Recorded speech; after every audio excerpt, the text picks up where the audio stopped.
Élu. Oui, toi. Celui ou celle qui vient de cliquer sur cette vidéo. Je veux que tu saches quelque chose avant même que je commence. Ce clic n'était pas anodin. Il n'était pas le fruit d'un algorithme froid ni d'une coïncidence sans visage. Ce clic, il a été préparé.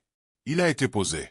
Il a été écrit avant que tu ne naisses dans ce monde qui te comprend si peu et qui t'a si souvent dit que tu étais trop sensible, trop intense, trop différent. Mais cette vidéo, elle, ne te dira jamais ça. Cette vidéo a été construite pour toi seul. Et si tu restes jusqu'à la fin, quelque chose en toi ne sera plus jamais pareil. Abonne-toi maintenant. Pas plus tard. Maintenant. Parce que ce canal n'est pas un canal ordinaire. C'est un espace de révélation, de transformation et de contact direct avec ce que Dieu veut faire dans ta vie à cette saison précise. Active la cloche. Tu ne veux manquer aucune de ces paroles. Il y a quelques jours, j'ai hésité à publier cette vidéo. Sérieusement. J'ai failli la garder privée. Parce que ce que je vais partager ici ce soir n'est pas fait pour tout le monde. Ce n'est pas un message grand public, confortable, poli. C'est un message qui va déranger des choses en toi. Qui va réveiller des zones que tu avais endormies pour survivre. Qui va peut-être te faire pleurer. Pas de tristesse, mais de reconnaissance, parce que quelqu'un va enfin dire à voix haute ce que tu portes en silence depuis trop longtemps. Tu t'es déjà demandé pourquoi tu ressens les choses si fort? Pourquoi certains rêves te restent dessus toute la journée? Pourquoi tu as parfois l'impression d'être ici pour quelque chose de grand mais que personne autour de toi ne le voit? Ce soir, on va parler de tout ça. Et bien plus encore. Reste là.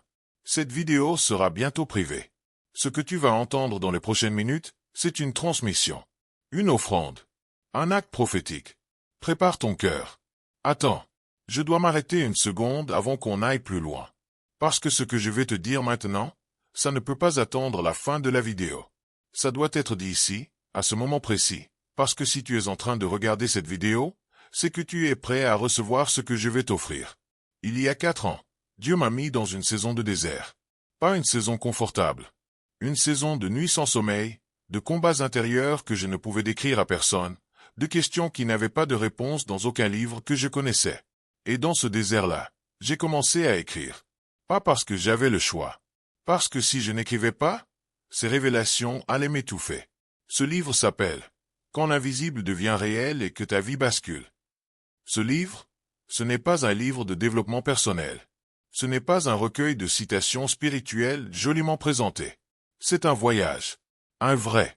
Il t'emmène dans le monde invisible, celui que tu perçois déjà sans toujours savoir le nommer. Il t'apprend à discerner la voix de Dieu au milieu du bruit, à reconnaître quand c'est lui qui parle et quand c'est ta peur qui imite sa voix. Il contient des témoignages de personnes dont la vie a basculé en une seule nuit, pas sur plusieurs années, en une nuit, parce qu'elles ont finalement décidé de croire ce que Dieu leur disait depuis longtemps. Voici ce que je veux que tu comprennes, ne pas lire ce livre à un coup. Ce coup, c'est de continuer à avancer à l'aveugle dans une vie qui pourrait être tellement plus lumineuse. C'est de passer à côté de ta destinée par manque de clés. C'est de rester bloqué dans des cycles qui ne changent jamais parce que personne ne t'a jamais dit comment en sortir spirituellement. Le lien est en description. Clique maintenant. Ce livre t'attendait. Tape invisible dans les commentaires si tu veux que ce livre entre dans ta vie dès ce soir. Ce mot est une déclaration. Et Dieu voit chaque déclaration que tu poses. Le jour où tu as commencé à te demander si quelque chose n'allait pas chez toi, c'est là que quelque chose d'important a commencé à mourir en toi. Pas quelque chose de négatif.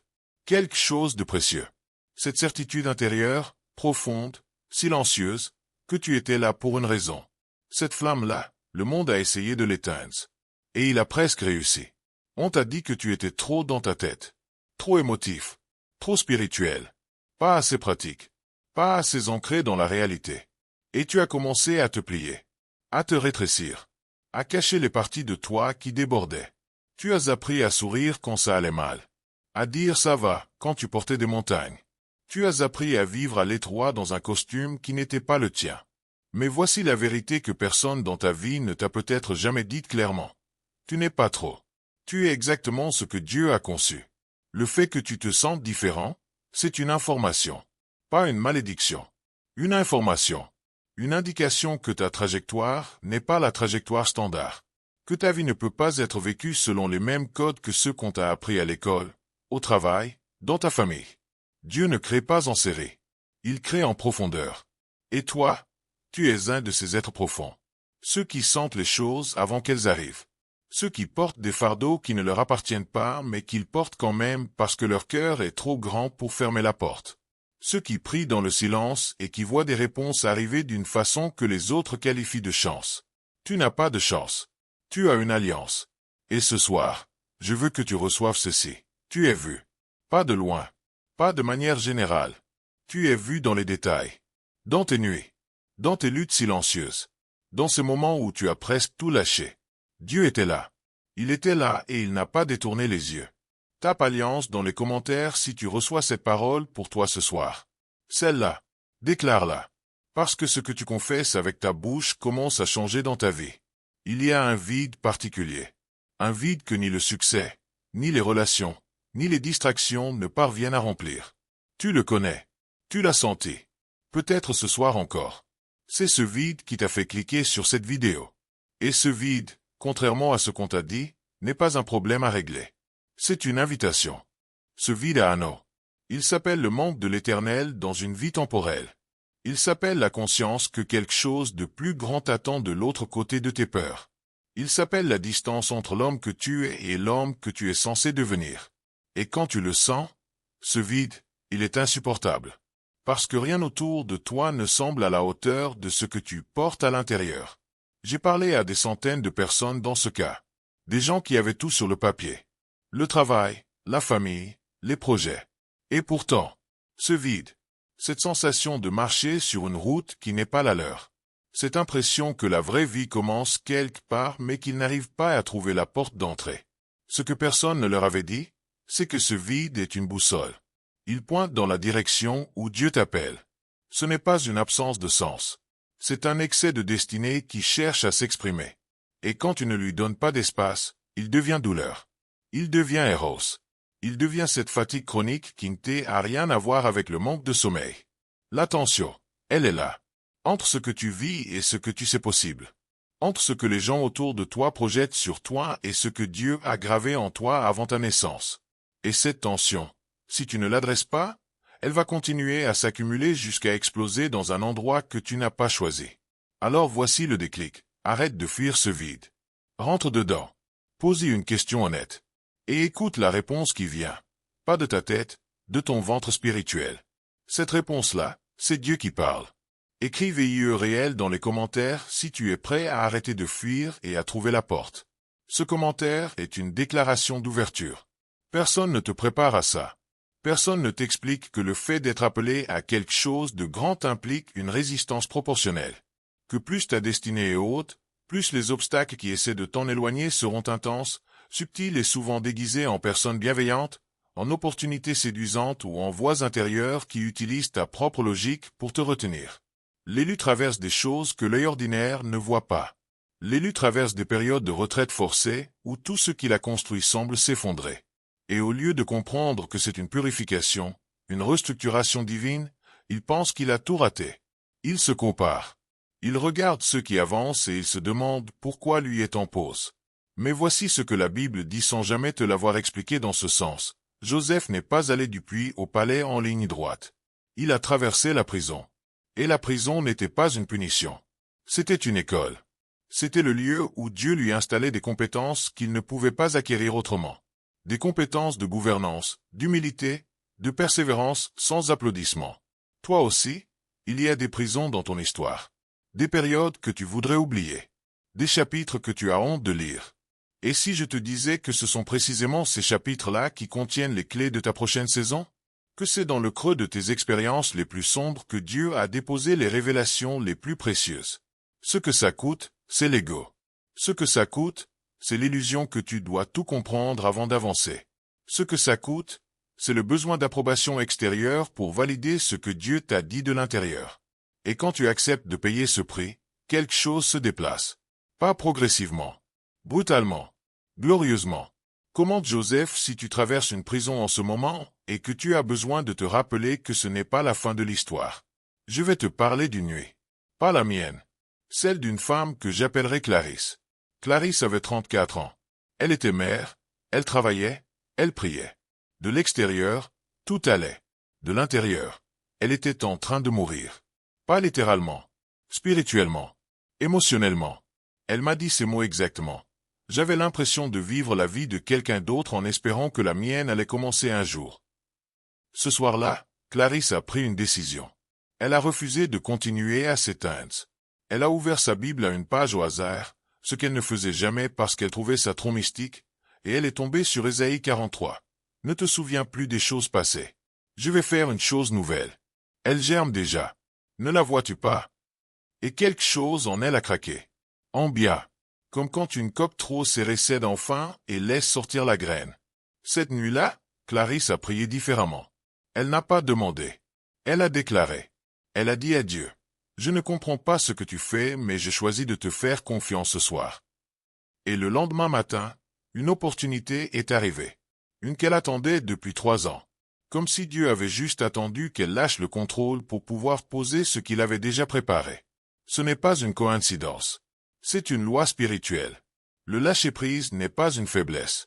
C'est l'acte de foi le plus fort qui soit. Parce que tenir à la force les choses que Dieu veut prendre pour les transformer, c'est retarder ta propre délivrance. Ta nuit de basculement existe. Elle est peut-être ce soir. Peut-être demain. Mais elle arrive. Et tu dois être prêt à recevoir. Tape nouvelle chose si tu déclares ce soir que ta saison nouvelle commence maintenant. Pas quand les conditions seront parfaites. Maintenant. L'une des questions que je reçois le plus souvent est celle-ci. Comment je sais si c'est Dieu qui me parle ou si c'est juste ma tête? Et cette question, je la prends très au sérieux. Parce qu'une mauvaise réponse ici peut coûter cher. Très cher. Sur des décisions de vie. Sur des relations. Sur des directions. Voici ce que j'ai appris après des années de pratique, d'erreurs, de victoires et de révélations. La voix de Dieu a une texture particulière. Elle ne crie pas. Elle ne s'impose pas. Elle ne génère pas de panique. Elle pose. Elle insiste avec douceur. Elle revient. Et surtout, elle est cohérente avec ce que tu connais du caractère de Dieu, de sa parole, de ses promesses. La voix de la peur, elle, ressemble souvent à Dieu mais elle presse. Elle dit maintenant ou jamais. Elle dit si tu rates cette occasion, tu es fini. Elle te donne l'impression que tout s'effondre si tu n'agis pas immédiatement. Cette urgence-là, ce n'est pas Dieu. Dieu n'est jamais en retard. Il ne donne jamais des instructions dans la panique. Le chaos autour de toi peut être réel. Le bruit peut être intense. Les voix, nombreuses. Mais il y a une pratique que j'enseigne et qui change tout, le silence actif. Ce n'est pas l'absence de son. C'est la décision de ne pas répondre au bruit extérieur avant d'avoir entendu la voix intérieure. Et cette voix intérieure, quand elle parle une seule fois, mais elle laisse une empreinte que le temps n'efface pas. Ce que ça coûte de ne pas développer ce discernement, c'est de prendre des décisions qui t'éloignent de ta voix. C'est de suivre des gens, des projets, des relations qui ont l'air bien mais qui ne sont pas pour toi. C'est de rater les signaux de Dieu parce que tu n'as pas appris à les lire. Écris voix pure dans les commentaires si tu demandes ce soir à Dieu de clarifier sa voix dans ta vie. C'est une prière. C'est une invitation. Et elle sera entendue. On t'a menti sur la souffrance. Pas intentionnellement, peut-être. Mais on t'a dit que souffrir était un signe que quelque chose allait mal. Que si tu étais dans la bonne volonté de Dieu, tout irait mieux. Que la douleur était une indication d'abandon divin. Et cette théologie-là, cette fausse théologie, a détruit plus de destinées que n'importe quelle attaque ennemie directe. Parce que si tu crois que ta souffrance est une punition, tu vas passer ton énergie à te justifier, à te défendre, à essayer de prouver que tu mérites mieux. Au lieu de regarder ce que la souffrance est en train de construire en toi. Et elle construit. Elle construit même quand tu ne le vois pas. Surtout quand tu ne le vois pas. Pense à une graine. Avant de devenir un arbre, elle doit crever. Elle doit se briser. Elle doit vivre dans l'obscurité, dans la pression de la terre au-dessus d'elle. Et si tu pouvais parler à cette graine dans sa phase de brisure, elle te dirait qu'elle souffre, qu'elle ne comprend pas, qu'elle a l'impression de mourir. Et elle aurait raison. Une partie d'elle meurt. La partie qui ne peut pas devenir un arbre. Toi aussi. Tu as des parties qui meurent dans tes saisons difficiles. Des parties de toi qui étaient trop fragiles pour ce que Dieu a prévu. Des illusions. Des dépendances émotionnelles. Des peurs déguisées en prudence. Et quand ces parties meurent, ça fait mal. Ça fait mal parce que tu t'y étais attaché. Parce que tu avais construit une partie de ton identité autour d'elle. Mais voici le déclic. La prochaine fois que tu souffres, Au lieu de demander pourquoi, pose cette question différente. Qu'est-ce que ceci construit en moi? Et attends la réponse. Elle viendra. Et elle te révélera une dimension de toi que tu ne soupçonnais pas. Commente graine si tu acceptes ce soir que ta saison de brisure est une saison de préparation. Déclare-le. Et regarde ce qui commence à pousser. Il t'envoie des signes. Chaque jour. Mais on n'a jamais appris à les lire. On a appris à lire des livres, des contrats, des écrans. Mais les signes de Dieu, personne ne t'a montré comment ils fonctionnent, à quoi ils ressemblent, comment les distinguer des simples coïncidences ou des désirs de ton propre cœur. Voici quelques-uns de ces signes. La pensée qui revient sans que tu l'aies invitée. Le passage biblique qui tombe exactement au moment où tu en avais besoin. La conversation avec quelqu'un qui répond sans le savoir à une question que tu avais posée en silence. Le rêve qui contient une information que tu n'aurais pas pu construire toi-même. L'opportunité qui se ferme malgré tous tes efforts, non pas parce que tu as échoué, mais parce que Dieu protège ta direction. Ces signes sont partout. Mais si ton esprit est saturé de bruit, si ton cœur est fermé par la déception ou l'amertume, si tu t'es dit « Dieu ne me parle pas à moi », alors tu vas passer à côté de chaque signe, sans jamais les voir. Ce que personne ne te dit sur les signes divins, c'est qu'ils nécessitent de ta part une posture. La posture du chercheur. Pas du sceptique. Pas du superstitieux. Du chercheur. Quelqu'un qui regarde la vie avec cette question sous-jacente. Qu'est-ce que Dieu essaie de me dire à travers ça? Et quand tu commences à poser cette question, le monde entier change de signification. Les moments ordinaires deviennent porteurs. Les rencontres banales deviennent providentielles. Ta vie devient un message. Ce qui te coûte de ne pas voir les signes, c'est de continuer à naviguer sans GPS dans un voyage qui a une destination précise. C'est de manquer des tournants. C'est d'avancer vite, mais dans la mauvaise direction. Tape YUX ouvert dans les commentaires si tu demandes ce soir la grâce de voir ce que Dieu te montre depuis longtemps. Reçois-le comme une activation. Avant que tes parents te donnent ton prénom, Dieu avait déjà un nom pour toi. Un nom qui contient ta nature profonde, ta mission sur terre, le son particulier que tu es censé produire dans la symphonie de ce monde. Et ce nom-là, le monde n'a cessé de l'écraser depuis ta naissance. Pas toujours avec de mauvaises intentions. Parfois avec amour. Mais avec des définitions qui ne venaient pas du ciel. On t'a défini par tes résultats scolaires. Par tes origines. Par tes erreurs passées. Par ce que les gens ont dit de toi dans tes moments les plus vulnérables. Et tu as absorbé ces définitions. Tu les as incorporées. Tu as commencé à te voir à travers les yeux de tes critiques plutôt qu'à travers les yeux de ton Créateur. Mais voici la vérité radicale de ce soir. Dieu ne définit pas avec tes erreurs. Il définit avec ses promesses. Il ne regarde pas ce que tu as fait de ta vie jusqu'ici. Il regarde ce qu'il a planté en toi avant le commencement. Il voit la fin depuis le début. Et depuis le début, la fin était belle. Le psaume 139 dit que tu as été tissé dans le ventre de ta mère. Ce mot, tissé, implique de la précision, de l'intention. Chaque fil a été choisi. Chaque couleur a été décidée. Tu n'es pas un accident de la biologie. Tu es une intention divine en chair et en os. Ce que ça change quand tu reçois vraiment ça, au fond de toi, pas juste intellectuellement, c'est que tu arrêtes de courir après la validation extérieure. Tu n'as plus besoin que les gens comprennent ta valeur parce que tu sais d'où elle vient. Et une valeur qui vient du ciel ne peut pas être annulée par une opinion humaine. Écris ICPARDU si tu acceptes ce soir de te voir tel que Dieu t'a créé, non tel que le monde t'a défini. C'est une déclaration d'identité. Et elle est puissante. On arrive à la fin de cette vidéo. Et je veux que tu saches que ce n'est pas une fin. C'est un commencement. Ce que tu as reçu ce soir n'était pas de simples informations. C'était des semences. Des semences prophétiques que Dieu a choisi de planter dans le sol de ta vie à cette saison précise. Et les semences ne restent pas semences. Elles poussent. Elles poussent toujours quand le sol est bon. Et ton sol est bon ce soir. Je le sais parce que tu es encore là. Parce qu'il y a dans le fait de rester jusqu'à la fin quelque chose de puissant. Ça dit que tu cherches.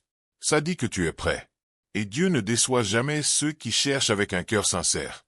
Laisse-moi te dire quelque chose que j'aurais aimé qu'on me dise plus tôt. Ta saison de basculement n'est pas conditionnelle à ta perfection. Elle n'attend pas que tu aies tout réglé. Elle n'attend pas que tu sois suffisamment bon, suffisamment spirituel, suffisamment fort. Elle attend juste que tu dises oui. Un oui sincère.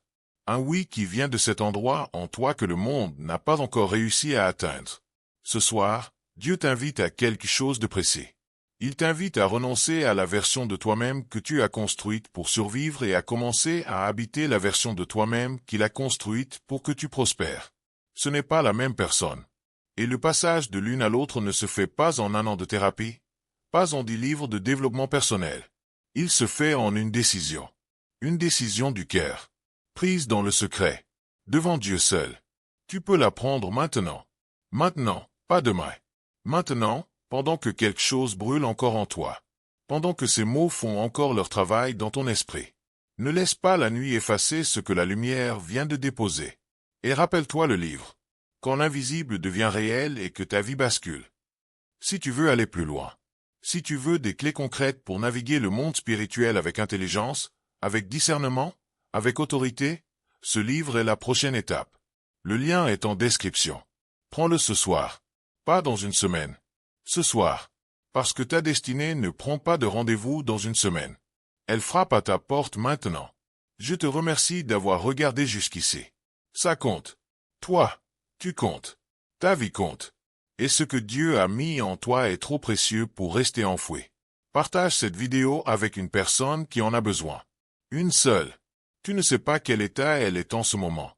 Tu ne sais pas si elle aussi regarde le plafond la nuit en se demandant si tout ça a un sens. Cette vidéo pourrait être pour elle ce qu'elle a été pour toi. Commente basculement si tu déclares que ta vie bascule à partir de ce soir. Pas peut-être. Pas si Dieu veut bien. Parce que Dieu veut. Il veut plus que toi. Et il a attendu que tu le veuilles aussi. Je suis là. Cette communauté est là.